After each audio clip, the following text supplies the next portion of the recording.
चलिए, तो जितने लोग हैं सबसे पहला काम वही करना होता है, अंगूठे की बटन दबानी होती है। नमस्ते नमस्ते।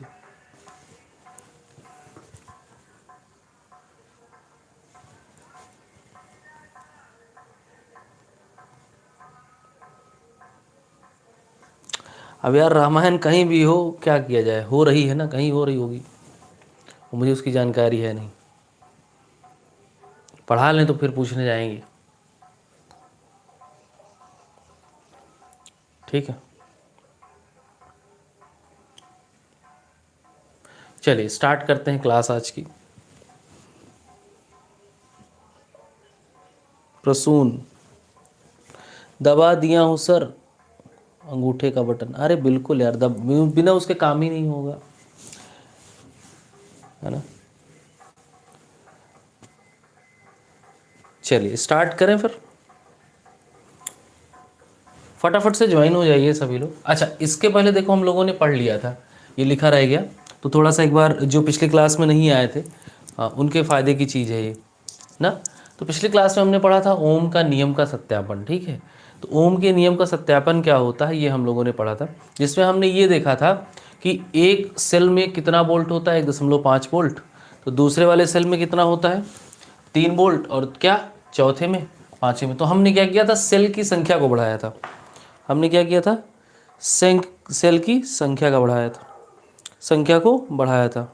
ठीक है, हेलो हेलो।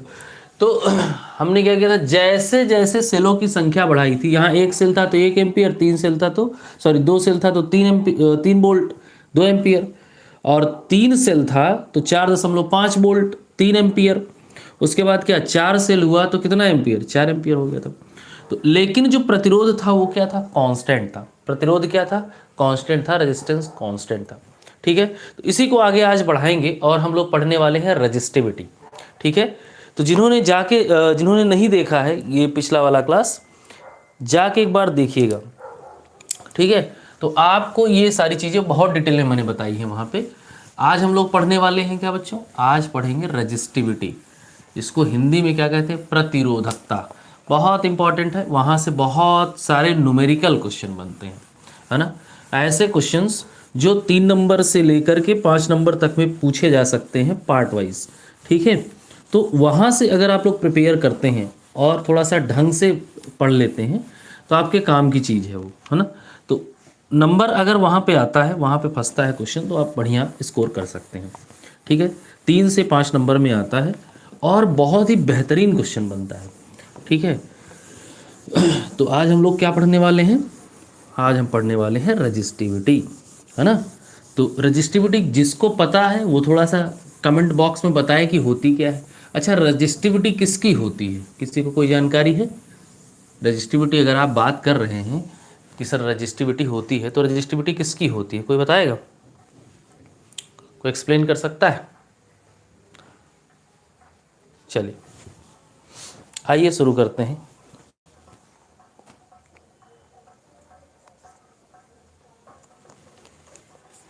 ठीक है, हम क्या पढ़ने वाले हैं, रजिस्टिविटी। तो जैसे ही आप अगर बात करें रेजिस्टेंस की, या फिर क्या आप किसी कंडक्टर की बात करें, तो कंडक्टर क्या होता है, कंडक्टर एक तार होगा, कंडक्टर कोई वस्तु होगी, है ना। तो देखो ऐसा है,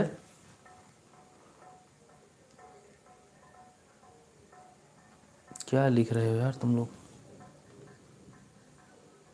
हाँ, धारा और विभव। एक्चुअल में ना देखो, मैं मैं आज कमेंट देख नहीं पा रहा हूँ, कमेंट है आज लैपटॉप पे, और उसका जो है ना बहुत छोटा दिख रहा है उसमें, मुझे पास में जाके देखना पड़ता है। और रोज़ टीवी में चलता था, आज टीवी चली गई है कहीं और, घूमने गई है टीवी आज।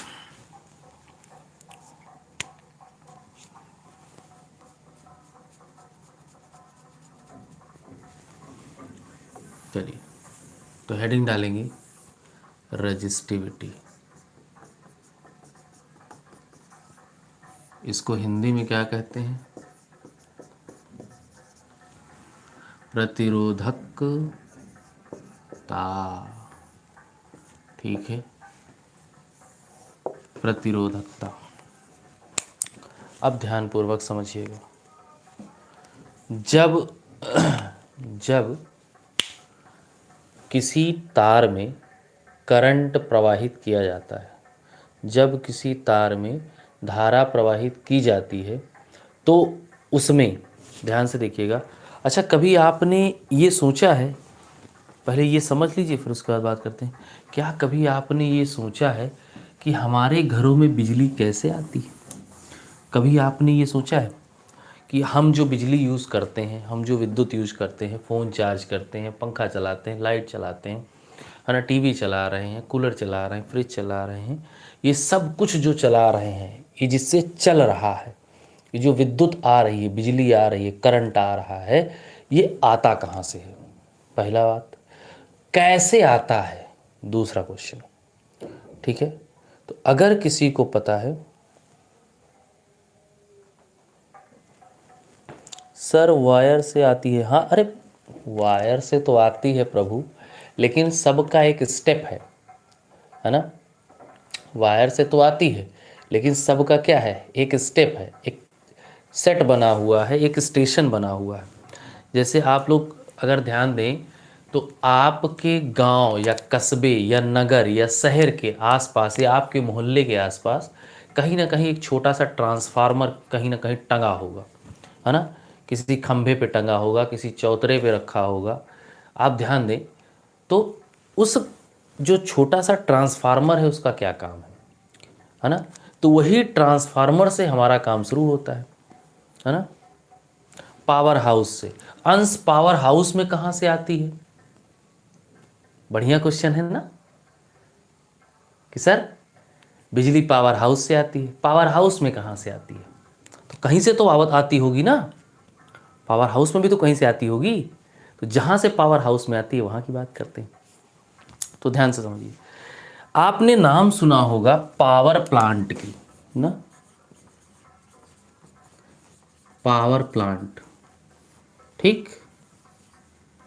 पावर प्लांट में पावर को जनरेट करते हैं। क्या करते हैं? जनरेट। अब देखो इसमें क्या है, पावर। पावर मतलब ऊर्जा, एनर्जी। एनर्जी, विद्युत एक प्रकार की क्या है, ऊर्जा है, एनर्जी है। Electricity is a type of energy. तो पावर, जनरेट मतलब पैदा करना। जहां विद्युत पैदा होती है उसे क्या कहते हैं, जहां करंट पैदा होता है उसे क्या कहते हैं, पावर स्टेशन कहते हैं। अगर आप लोगों ने कभी ध्यान दिया हो यात्रा करने के दौरान, ट्रेन से यात्रा करने के दौरान या गाड़ियों से यात्रा करने के दौरान, सफ़र करने के दौरान, तो आपने देखा होगा कि बड़े बड़े, बहुत बड़े बड़े खंभे लगे होते हैं और उसमें इतने मोटे मोटे वायर जड़े होते हैं, है ना। खूब बड़े बड़े खंभे बिजली के। वो खंभे आते हैं कहाँ से? पावर स्टेशन से। अब ध्यान समझिए बिजली कैसे सप्लाई होती है, फिर हम यहाँ पे आएंगे वापस अपने टॉपिक पे। तो पावर जनरेशन से बिजली चली बड़े खंभों के थ्रू, है ना, वो पहुँचती है पावर स्टेशन के पास, बड़े पावर स्टेशन के पास, है ना। मैं यहाँ लिख दे रहा हूँ बिग पावर स्टेशन, ठीक। उसके बाद ये क्या करता है, सब डिवीज़न में भेजता है। कहाँ भेजता है? Sub division. सब डिवीज़न मतलब अपने आसपास के। अब मान लो जैसे ये लखनऊ से चली, ऐसे समझो, लखनऊ एनटीपीसी है ना। तो लखनऊ से चली एनटीपीसी से, national thermal power plant, Lucknow से चली और कहाँ आ गई हमारे, मान लेते हैं प्रयागराज में आ गई। कहाँ से आ गई? प्रयागराज में। तो प्रयागराज में आने के बाद, हाँ प्रयागराज में आ गई, प्रयागराज के सबसे बड़े स्टेशन पे आई, ठीक है। तो अब प्रयागराज के सबसे बड़े स्टेशन पे आ गई।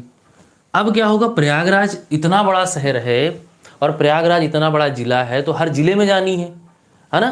तो अब यहाँ से डिस्ट्रीब्यूट होगी, ठीक है। अब यहाँ से क्या होगी, डिस्ट्रीब्यूशन, सब स्टेशन में भेजा जाएगा, छोटे छोटे तहसीलों में, है ना।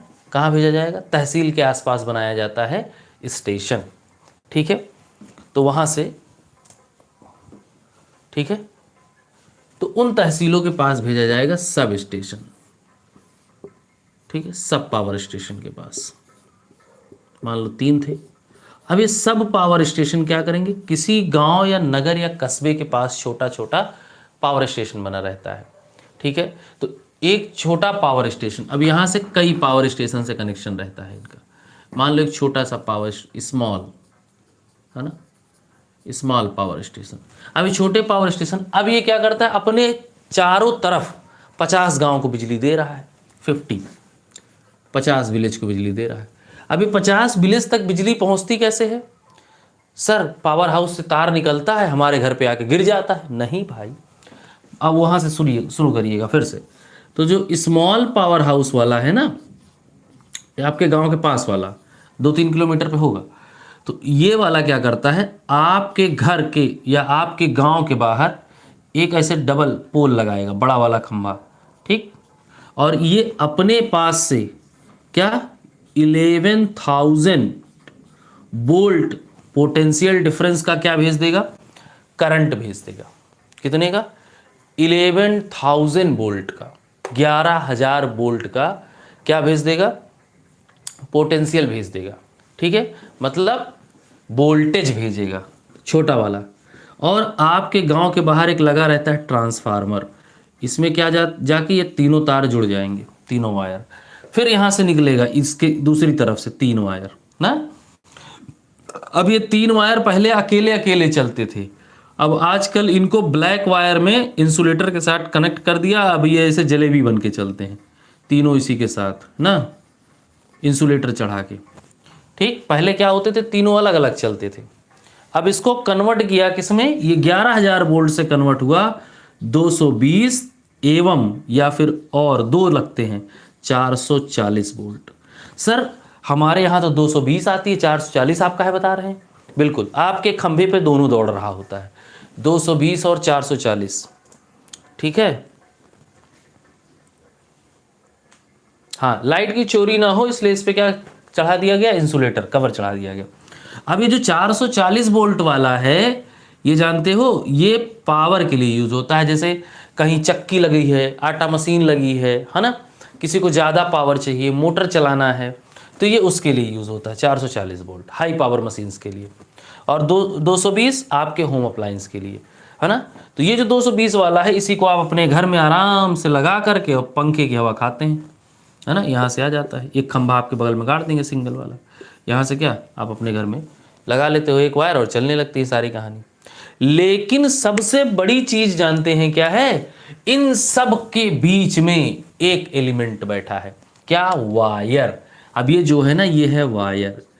बच्चों जब वायर बढ़ेगा ना, तो वायर किसी न किसी वस्तु से बना है। किससे बना है? किसी न किसी वस्तु से बना है, किसी न किसी धातु से बना है, किसी न किसी मेटल से बना है। जब हम किसी में से चलना प्रारंभ करेंगे ना, तो उसमें आता है रेजिस्टेंस। क्या आता है? रेजिस्टेंस। हम पढ़ के आ रहे हैं रेजिस्टेंस क्या होता है। रेजिस्टेंस आता है, रुकावट आती है, और जब रुकावट आती है तो वायर लंबा होगा तो धीरे धीरे धीरे धीरे वोल्टेज ड्रॉप होने लगेगा, और ये तार गर्म होना शुरू होता है। तार क्या होना शुरू होता है? गर्म होना शुरू होता है, हीट होना शुरू होता है। जैसे प्रेस गर्म होता है हमारा, वैसे ये भी गर्म होने लगता है। तो गर्म होना शुरू होगा, साथ साथ में क्या होगा, इसका वोल्टेज भी कम होगा। मान लो यहाँ से चला था 10 लाख, कितना चला? 10 लाख वोल्टेज चला। यहाँ पहुँचते पहुँचते बचा 9 लाख, 1 लाख खा गया रास्ते में, 1 लाख वोल्टेज खत्म ना। लखनऊ से प्रयागराज आने में 1 लाख वोल्टेज खत्म हो गया। तो जब 1 लाख वोल्टेज खत्म हो गया तो भैया इसको मेंटेन कौन करेगा? आगे जाएंगे तो और कम होगा, आगे जाएंगे तो और कम होगा। पता चला हमारे घर पे बिजली आ रही 10 वोल्ट की, हम लगा के चले 220 का पंखा लगाए हैं, अब इंतजार कर रहे हैं लाइट आई, अब चलेगा अब चलेगा अब चलेगा, चला ही नहीं ना। तो हमारा पूरा प्लान फेल हो जाएगा, गड़बड़ा जाएगा पूरा सिस्टम। तो सिस्टम ना गड़बड़ाए, इसके लिए लोगों ने यहाँ पे लगाया क्या? एक इंसान को, जिसका नाम क्या है? ट्रांसफार्मर।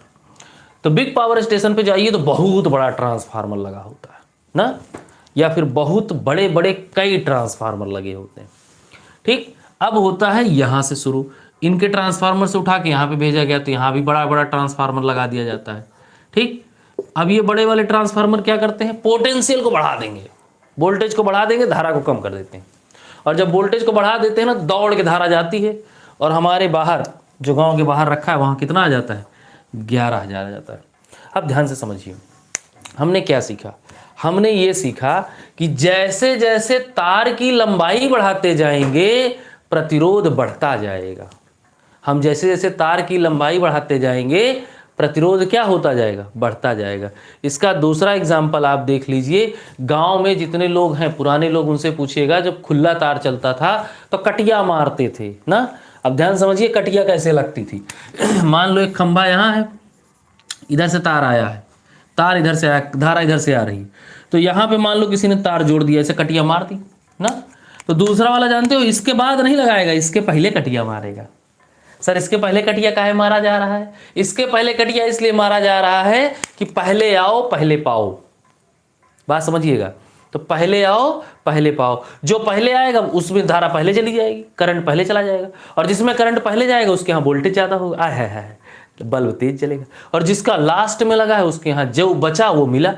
जैसे पंगत में बैठ जाओ खाना खाने, तो जो सबसे आगे बैठता है ना उसको सारा आइटम गरम गरम और बढ़िया बढ़िया मिलता है, जल्दी मिल जाता है।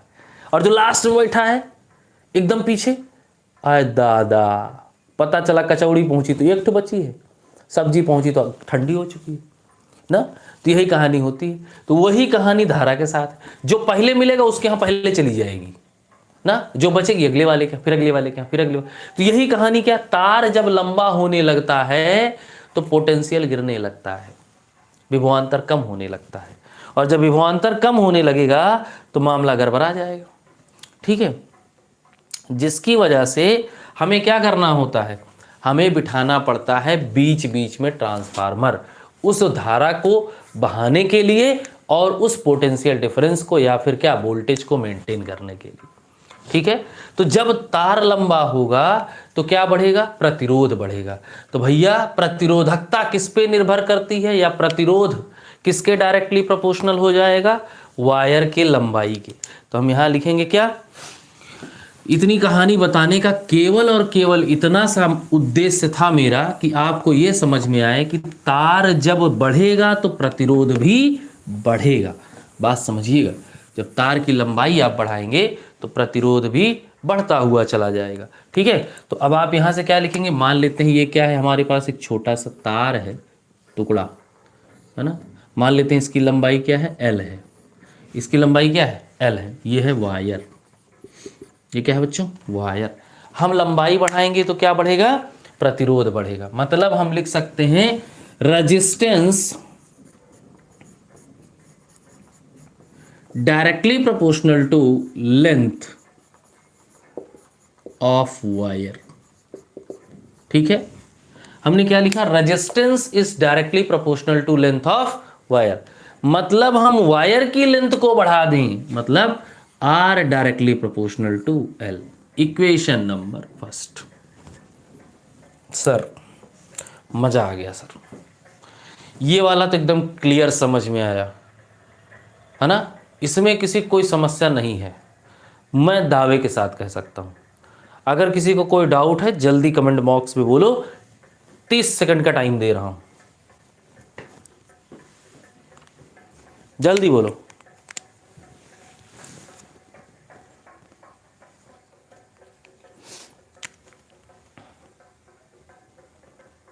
तो मज़ा आ गया, तो वो बगल में एक वो ऐसा वाला कुछ बना है ना, ऐसा ऐसा वाला, बस वो करना है।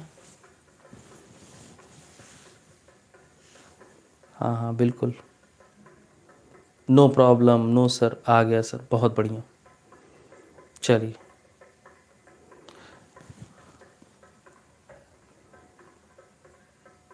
बहुत बहुत धन्यवाद सर, आगे बढ़ेंगे।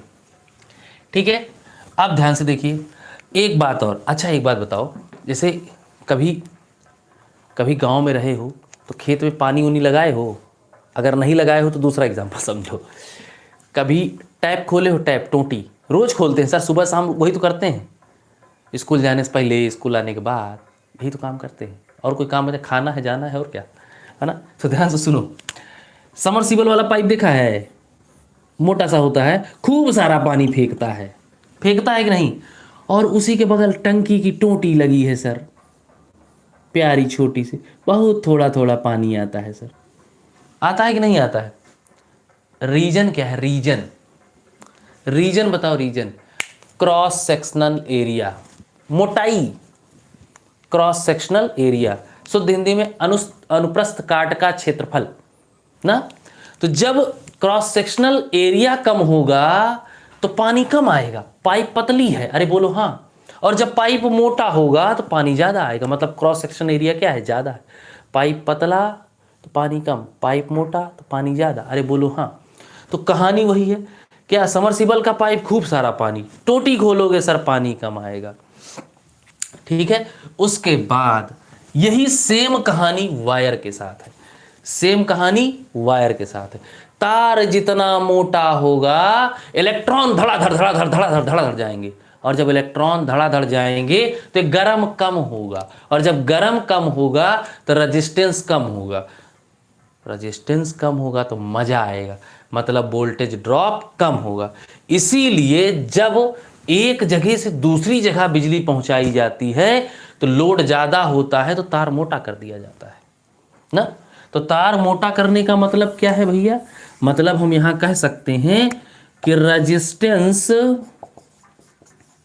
Resistance is inversely proportional to cross sectional area.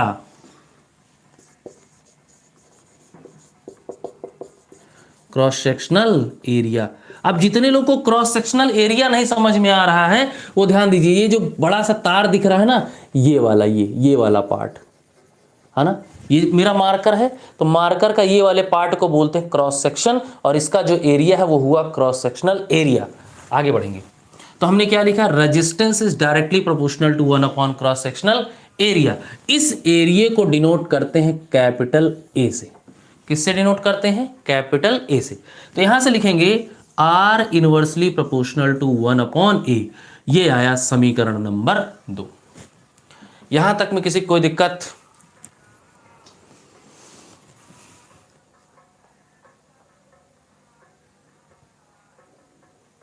बिल्कुल,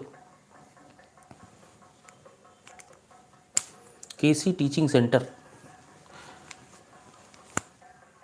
यहां तक किसी कोई समस्या, जल्दी बोलो, क्विक।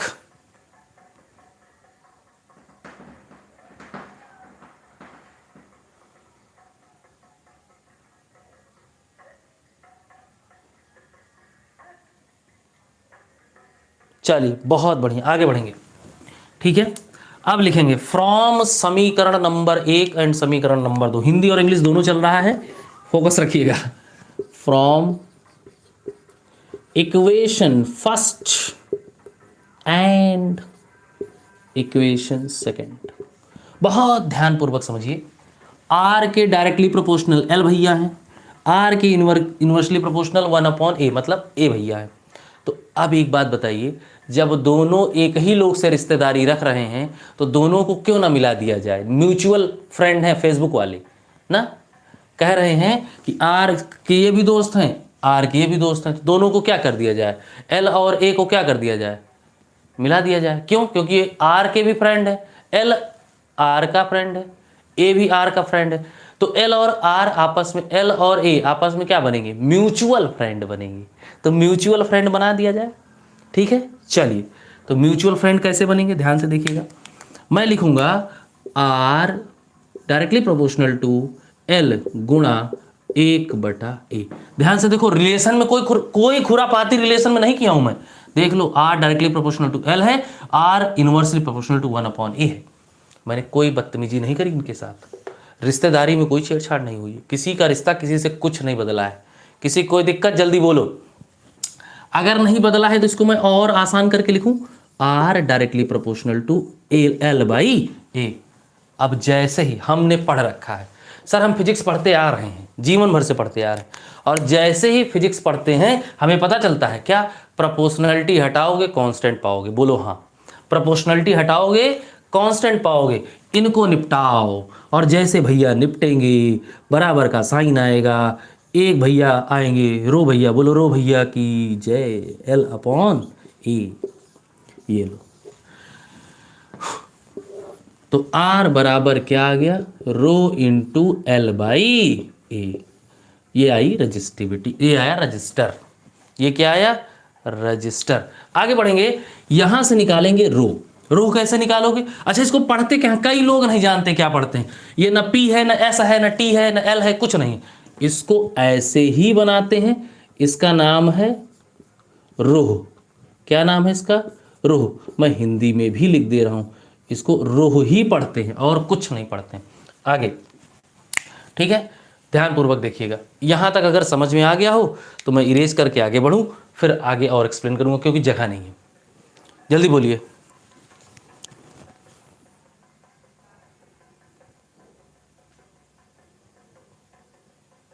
किसी कोई समस्या? जल्दी बोलो, जल्दी बोलो। एक बार फिर से ध्यान से देख, R directly proportional to L, R directly proportional to 1/a। मैं डायरेक्टली प्रोपोर्शनल 1/a क्यों बोल रहा हूँ? क्योंकि 1/a बोल रहा हूँ। अगर मैं बोलूंगा तो R inversely proportional to A तो 1/a नहीं बोलूंगा, ठीक है। तो R directly proportional to L by A, इसको हटाओगे, नियता सॉरी इसको क्या कहते हैं, अनुक्रमानुपाती का चिन्ह हटाओगे तो एक नियतांक पाओगे अंश बेटा, तो उस नियतांक का नाम होता है रोह। बात समझ में आ गई? ठीक है। और नियतांक इसलिए बोल रहा हूं कि ये किसी ना किसी मटेरियल का है, और मटेरियल की रेजिस्टिविटी हमेशा कांस्टेंट होती है। आगे बढ़ेंगे, किसी कोई दिक्कत? जल्दी बोलो। हाँ भाई साहब कह रहे हैं आगे बढ़ो, बिल्कुल बिल्कुल आगे बढ़ेंगे। चलिए, तो हमारे पास क्या आया है? हमारे पास आया है क्या? R is equals to rho L by A. चल ठीक है, तो यहाँ से देखो, अब ए क्या है, इसके डिवाइड में है, रो के क्या है, डिवाइड में। इधर जाएगा तो मल्टीप्लाई में, ये मल्टीप्लाई में जाएगा तो डिवाइड में। मैं यहाँ लिख रहा हूँ रो बराबर रेसिप्रोकल हो जाएगा, तो R इंटू ए अपॉन एल। भैया लाल पीले हरे नीले गुलाबी जो भी हैं आप लोग, very very important to the power infinite, बहुत बहुत बहुत अत्यधिक इम्पॉर्टेंट है, बहुत ज़्यादा इम्पॉर्टेंट है। क्यों इम्पॉर्टेंट है? यहाँ से प्रश्न आता है, चाहे सीबीएसई हो, यूपीएससी हो, आईसीएसई हो, कुछ भी हो, है ना, कोई भी बोर्ड हो, सब में ये पूछा जाता है। और गिरी हालत में 3 नंबर से नीचे बात ही नहीं करता। तो 3 नंबर से कहाँ तक? 5 नंबर तक, ठीक है। तो 5 नंबर में पूछा जाएगा तो ओम्स लॉ मिला के पूछ लिया जाता है ना, बढ़िया मस्त खिचड़ी तहड़ी बड़ी बना के एकदम मसाला वसाला डाल के पूछा जाएगा ना, स्वाद बहुत बढ़िया आता है, आनंद आ जाता है। ठीक है, आगे बढ़िए। ठीक है, यहाँ तक तो मामला ठीक है। ये हो गया रजिस्टिविटी। इसी को क्या कहते हैं बच्चों? रजिस्टिविटी। अरे नहीं यार, यूपीएससी नहीं, यूपी बोर्ड बोला, गलत सुनते हो यार तुम लोग। इधर देखो, पकड़ लेते हो भाई, इसको क्या कहते हैं? रजिस्टिविटी कहते हैं, ठीक है। या फिर इसी को कहते हैं क्या? प्रतिरोधकता। कोई दिक्कत यहां तक में? किसी कोई समस्या? इसको निपटाएंगे। इरेज किया जाए? क्या सभी लोग एग्री हैं? इरेज किया जाए? बोलो भाई, बोलते ही नहीं हो। चलिए,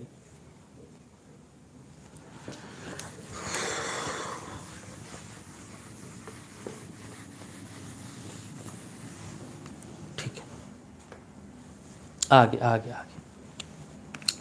अब बात करेंगे हम लोग क्या, बहुत ज़्यादा इंपॉर्टेंट है, 1 नंबर में पूछता है यूनिट ऑफ रजिस्टिविटी। फिर आप धराशायी हो जाते हैं, क्योंकि इसकी यूनिट ही ऐसी है कि आप बार बार भूल जाएंगे।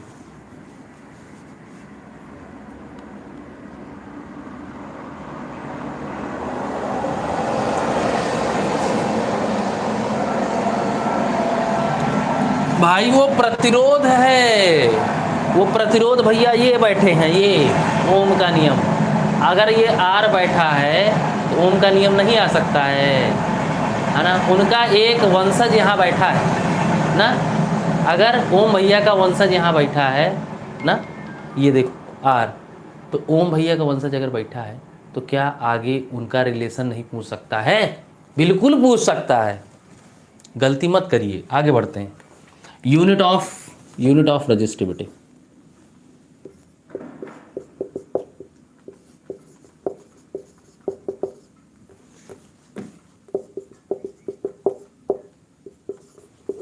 जल्दी से माना, शुद्ध हिंदी में क्या क्या माना? दौड़ाइए दिमाग, क्या क्या माना जा सकता है? ठीक, यहाँ पे RAL है, तो माना R बराबर 1 ओम, ठीक। A बराबर, ए क्या है, क्या है, एरिया है। तो एरिया हमेशा किस में होता है, मीटर में, तो 1 मीटर स्क्वायर। एल क्या है, लंबाई है, लेंथ है, तो एल बराबर क्या, यहाँ पे, हाँ ठीक तो है, एल क्या है, 1 मीटर मान लेते हैं, माना है, सब कुछ माना है मैंने, गलती मत करिएगा, ठीक है। आगे अब देखिए, रखिए इन सबको उठा करके इसी फार्मूले में, तो फार्मूला क्या है, बार बार लिखेंगे तो याद होता है, रो बराबर RA/L, put the value of this in the given equation. 1 ohm, unit सहित रखेंगे, बोलो 1 ओम 1 मीटर स्क्वायर अपॉन, बोलिए 1 मीटर। बहुत ध्यानपूर्वक देखेंगे तो कुछ एक दूसरे को ऐसे धारदार तलवार लेके काटने के लिए तैयार खड़े हैं। बोलो कौन है वो, बोलो कौन है वो, कट गए। तो आया कितना, सबको एक एक एक, हमेशा एक का कुछ भी करो क्या आता है, एक आता है, जोड़ छोड़ के ना, जोड़ घटाना छोड़ के बाकी गुणा भाग कुछ भी करिए, हमेशा कितना आएगा, एक। तो आया एक, तो बचा क्या, ओम, यहाँ क्या, मीटर। तो यहाँ से हम कह सकते हैं the unit of resistivity is ohm metre ना, the unit of resistivity is ohm metre.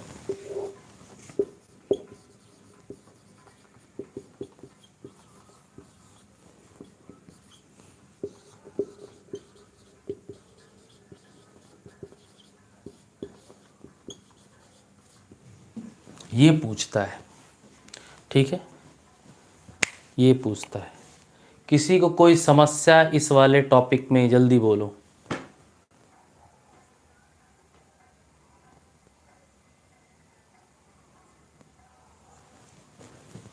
हाँ, स्क्वायर बाई मीटर, स्वाहा, बिल्कुल। एक ये ए दोनों मिलके आपस में एक दूसरे को क्या कर दिए, बर्बाद।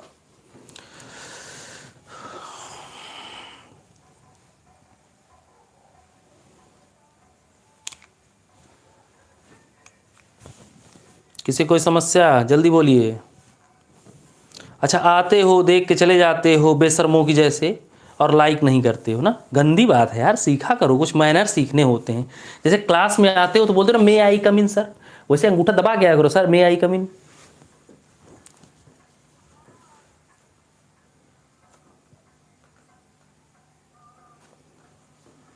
मेरे बाबू, मेरे लाल, मेरे पीले, आपका अवकाश है, हमारा नहीं, शायद शायद शायद ना।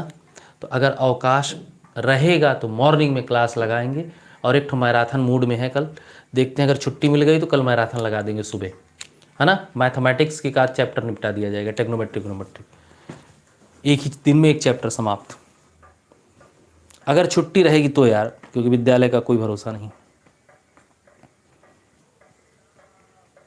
किसी कोई समस्या, एनीवन, एनी प्रॉब्लम।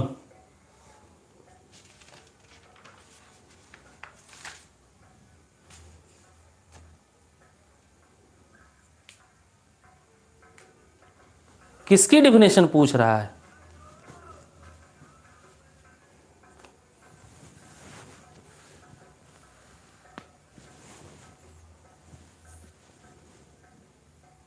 शायद मुझे भी नहीं जानकारी भाई।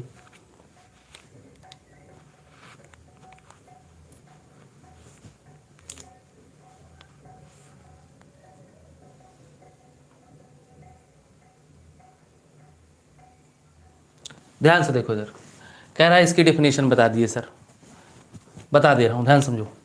यदि किसी चालक में प्रतिरोध 1 ओम, उसके अनुप्रस्थ काट का क्षेत्रफल 1 मीटर स्क्वायर तथा उस चालक की लंबाई 1 मीटर हो, तो उसमें उपस्थित जो प्रतिरोधकता होगी वह 1 ओम मीटर होगी। शुद्ध हिंदी में अंश तेरे लिए, बहुत परेशान था तू। और किसी को दिक्कत, करेंगे प्रश्न, करेंगे प्रश्न।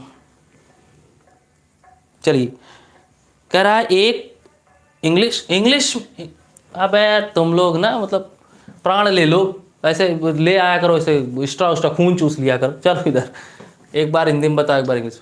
कह रहा है if the resistance of 1 ohm in a conductor and the cross sectional area is 1 metre square and the length of conductor is 1 metre, then the resistivity is 1 ohm metre of that conductor.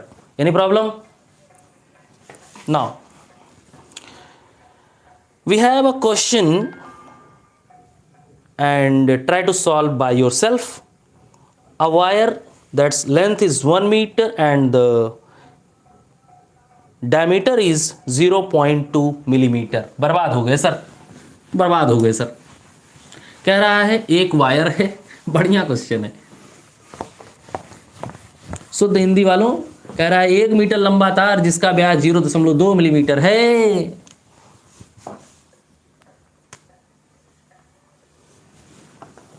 ये लो, कह रहा है क्या, 1 metre लंबा तार है जिसका व्यास, व्यास दिया है, व्यास समझते हो, मैं ऐसे बना दे रहा हूँ व्यास।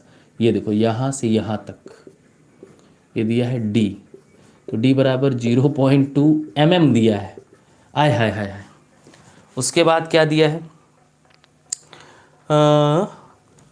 तथा प्रतिरोध, ठीक, R दिया है, R 10 ओम। क्या निकाल दो, रजिस्टिविटी निकाल दो सर, रजिस्टिविटी रोह की वैल्यू निकालनी है, ठीक है। तो हम इसको सॉल्व करने जा रहे हैं।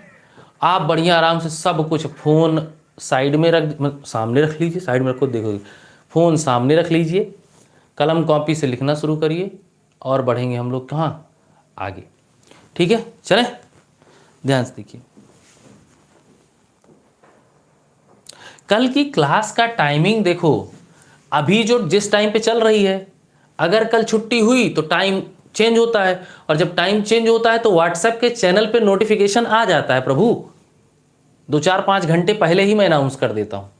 अगर अनाउंसमेंट होगा तो चैनल को अगर आपने फॉलो किया होगा तो पता चल जाएगा, नहीं किया है तो दैट्स योर फॉल्ट।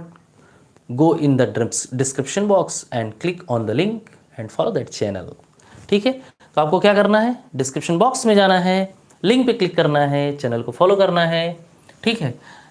आपको क्या करना है, इस क्वेश्चन को सॉल्व करना है।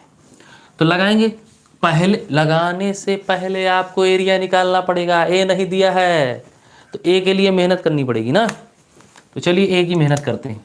ए बराबर किसी भी सर्कल या वृत्त का क्षेत्रफल क्या होता है, pi R square, pi R square, pi का मान होता है 3.14, आर बताओ तो d/2, तो जैसे ही 0.2/2 लिखोगे, mm है, mm हमें मीटर चाहिए, मीटर।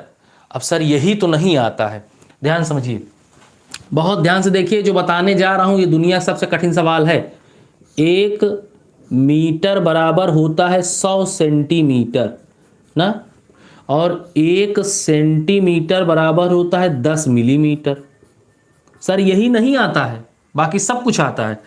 तो अगर मैं 100 सेंटीमीटर निकालूंगा तो कितना मीटर आएगा, मतलब सॉरी 100 सेंटीमीटर निकालूंगा तो कितना मिलीमीटर आएगा। 100 से दोनों तरफ गुणा करिए, तो 100 सेंटीमीटर बराबर 1000 मिलीमीटर।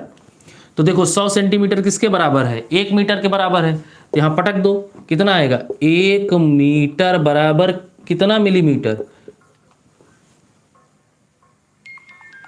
1 मीटर बराबर कितना मिलीमीटर, 1000 मिलीमीटर mm। लेकिन मेरे लाल पीले हरे नीले यहाँ उल्टा पूछा है, कह रहा है कि 1 mm बराबर कितना मीटर। बर्बाद हो गए सर, आप इस तरह बता रहे हैं, पूछा इस तरह से, तो इसको पलट के लिख लो, घबराने वाली बात नहीं है। पहले लिखो ऐसे, 1000 mm बराबर 1 मीटर। हमें 1 mm की वैल्यू चाहिए। बहुत सही सर, दोनों तरफ 1000 से भाग दे दीजिए। ये लो, 1000 यहाँ से भी निपटाओ, 1000 यहाँ भी लगाओ, दोनों तरफ। अगर किसी समीकरण में सेम अमाउंट या सेम क्वांटिटी के साथ दोनों पक्ष में, दायां और बायां पक्ष में भाग दिया जाता है, तो वैल्यू सेम रहती है, कोई फर्क पड़ने वाला नहीं है। बर्बाद हुआ, आया 1 mm। तो 1 mm बराबर कितना आ गया, 1/1000। और 1/1000 को आप लिख सकते हो 10⁻³ मीटर। ये लो, ये एक मशीन है, ये क्या है, एक मशीन है ना। उस मशीन का नाम बताइए, mm में डालो, मीटर में निकालो। याद है, आलू डालो सोना निकालो, तो वही है, mm में डालो मीटर में निकालो। ठीक, तो mm कितना, पहले इसको निपटाओ, आधा करो, इसको आधा करो, पहले आधा करोगे तो आएगा 0.1। कितना, 0.1। तो ये है आपका क्या, मैं यहाँ कर दे रहा हूँ, ये d दिया है ना, आपको चाहिए r, तो r बराबर होता है d/2। तो 0.2/2, इसको काटोगे आएगा 0.1 mm। ठीक, या एक्चुअल में जानते हो क्या दिया है, ये दिया है 1 इंटू r बराबर आ गया 1 इंटू 10⁻⁻1 mm। और इसी को उठा करके दोनों साइड क्या कर दीजिए, मल्टीप्लाई कर दीजिए, तो मीटर में आ जाएगा। ठीक, तो रखेंगे यहाँ पे कर रहा हूँ मैं, तो 1 into 10⁻⁻1 mm is equals to हो जाएगा, mm बराबर हो जाएगा 1 इंटू 10⁻⁻1 इंटू 10⁻³ मीटर। तो आ गया 1 इंटू 10⁻⁻1 mm बराबर 1 इंटू 10⁻⁻4 मीटर। देख रहे हो, ये आया भैया। उसके बाद भी मजा आएगा भी, 1 इंटू 10⁻⁻4 मीटर, और इसका क्या लगा है, स्क्वायर। ये है एरिया, इसको अंदर भेज दो, भेजे, इसको क्या करो, अंदर भेज दो। तो अंदर भेजोगे तो क्या आएगा, यहाँ से आइए, अब इधर ले आओ उसको, तो क्या लिखोगे, a बराबर हो जाएगा 3.14। 3.14 पाई की वैल्यू होती, 22/7 को सॉल्व करोगे तो यही आएगा, इंटू 10⁻⁻4 मीटर स्क्वायर। ये लो, यहाँ से आया भैया आपका एरिया। मेहनत का काम यहाँ था, आप तो लगाओ फार्मूला, पाओ आंसर।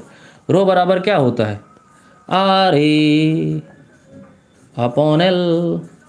आर की वैल्यू बोलिए 10 गुणे ए की वैल्यू बोलिए 3.14 गुणा 10⁻⁻4 मीटर स्क्वायर। आर ओम में होता है, एल बोलो 1 मीटर, बोलो स्वाहा। ओम बराबर कितना हुआ, 10। 10 से गुणा करोगे, यहाँ पे पावर माइनस में है, यहाँ एक प्लस में है, इसको निपटा दो, तो जानते हो कितना आएगा, 3.14 गुणा 10⁻⁻3 यूनिट बोलिए ओम मीटर। 1 से भाग करोगे वही आएगा, 1 मीटर से 1 मीटर यहाँ मर गया था, ये आ गया आपका आंसर। 3.14 गुणे 10⁻⁻3 ओम मीटर, यही आपका क्या है, आंसर। इस पर आधारित प्रश्न आपकी पाठ्य पुस्तक में बहुत सारे दिए गए हैं, क्योंकि ये बहुत ज़्यादा इम्पॉर्टेंट है। इसको आप देखेंगे तो इसमें से हर साल एक प्रश्न आता है, चाहे वो कोई भी बोर्ड हो, कोई भी बोर्ड हो। अगर विद्युत उनके अध्याय में है तो यहाँ से प्रश्न उठना ही उठना है, कुछ भी हो जाए। ठीक है, तो एकदम रट्टा मार लीजिए। हमको पता है अंशरावत तुमको यही नहीं समझ में आया, बाकी सब समझ में आया। ठीक है, तो इसको आप रिवाइंड करके देखिएगा, इसको समझाने बैठेंगे तो सुबह हो जाएगी।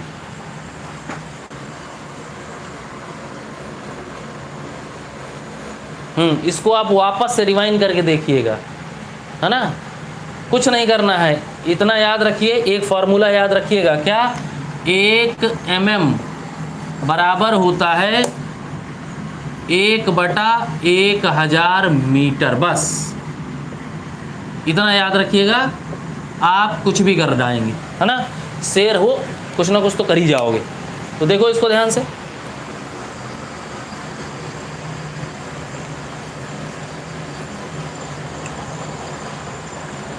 तो ये बताइए, सभी लोग मुझे ये बताएंगे कि आज की क्लास का क्या आनंददायक थी या नहीं थी। मतलब वही फाइनल क्वेश्चन मेरा यही होता है आपसे, मज़ा आया कि नहीं, जल्दी बोलिए,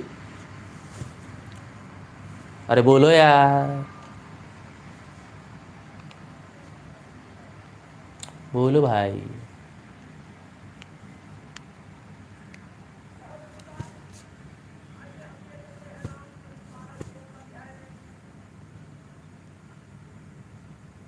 नहीं बोलोगे?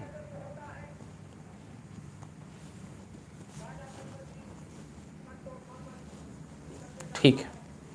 अंश कह रहा सर बहुत मज़ा आया।